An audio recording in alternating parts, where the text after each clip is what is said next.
mga video na nagkakalat, na nakakabit sa internet, alam niyo po, mula pa noong 2010, magtanong lamang po sana sa nanilbihan na totoo sa halalan ng mga teacher, direkta po sasabihin sa kanya, malinaw sa rules ng COMELEC ever since.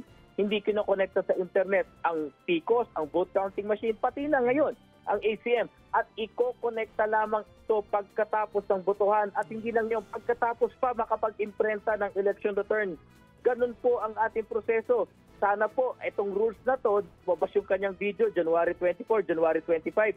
Kung binasa niya ang resolution ng COMELEC na nasa website as early as December. Yung sumunod na resolution pa na mas nilinaw pa January 21.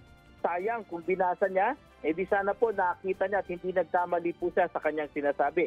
Sa ating mga kababayan po, nandyan po nakabantay ang PPCR, ang NAMFREL at napakarami pang mga election watchdogs.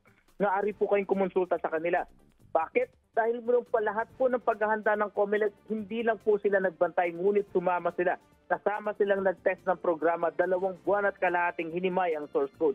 Kasama sila nung nag-final trusted build. Binantayan yung final program.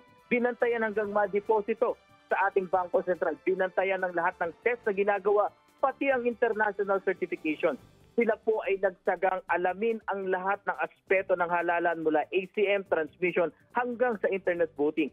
Sana po yung kanilang karanasan, yung kanilang expertise, paniwalaan po natin at higit sa lahat ang ating mga teacher na magsisilbing electoral boards. Kasama po sa duty nila na siguraduhin na maayos ang halalan sa kanilang mga presinto. Siguro naman po kung napagkakatiwalaan natin ang ating mga guro na hubugin ang kinabukasan ng bawat mag-aaral na Pilipino, ay pwede po natin pagkatiwalaan sila sa kanilang tungkulin na pinagsisilbihan po ang bayan sa pamamagitan ng halalan.